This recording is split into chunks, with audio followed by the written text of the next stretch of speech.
নমস্কাৰ, মোৰ success in life চেনেলটোলৈ আপোনালোক সকলোকে স্বাগতম জনাইছোঁ। আজি মই আপোনালোকলৈ এটা দুখৰ আৰু জীৱন সলনি কৰি দিব পৰা ষ্টৰী লৈ আহিছোঁ। শুনি নিশ্চয় ভাল পাব। আমেৰিকাত এদিন হিমশীতল ৰাতি এজন কোটিপতি মানুহে তেওঁৰ ঘৰৰ সন্মুখত এজন বৃদ্ধ দৰিদ্ৰ মানুহক দেখিবলৈ পালে।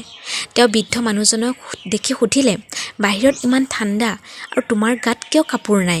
তোমাৰ ঠাণ্ডা নালগানে? বৃদ্ধ লোকজনে উত্তৰ দিলে, মোৰ লগত কাপোৰ নাই, সেই সহ্য কৰি আছোঁ। কোটিপতিজনীয়ে ক'লে, মোৰ বাবে অলপ সময় অপেক্ষা কৰা, মই ঘৰলৈ গৈয়ে তোমাৰ কাৰণে গৰম কাপোৰ কেইখনমান লৈ আহিছোঁ। দৰিদ্ৰ বৃদ্ধজনে খুব বেছি আনন্দিত হৈ ক'লে যে অপেক্ষা কৰিম। ধনী মানুহজনে তেওঁৰ ঘৰত সোমাল আৰু নিজৰ কামত ইমানেই ব্যস্ত হৈ পৰিল যে বৃদ্ধ মানুহজনৰ কথা পাহৰি থাকিলে।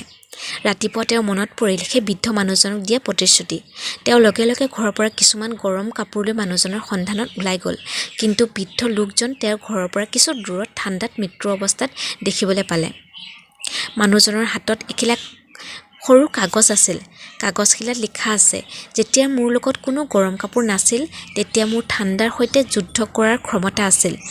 কিন্তু যেতিয়া কোনোবাই মোক সহায় কৰাৰ প্ৰতিশ্ৰুতি দিছিল, তেতিয়াই মই সেই প্ৰতিশ্ৰুতিৰ সৈতে আসক্ত হৈ গৈছিলোঁ।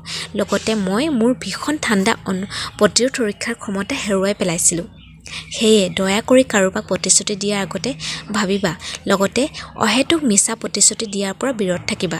প্ৰতিশ্ৰুতি দি ৰক্ষা কৰিব নোৱাৰাতকৈ আৰু বেছি মাৰাত্মক একোৱে হ'ব নোৱাৰে। ধন্যবাদ। ভাল লাগিলে প্লিজ ছাবস্ক্ৰাইব কৰিব মোৰ চেনেলটো আৰু শ্বেয়াৰ আৰু কমেণ্ট কৰিব নাপাহৰিবা। Thank U.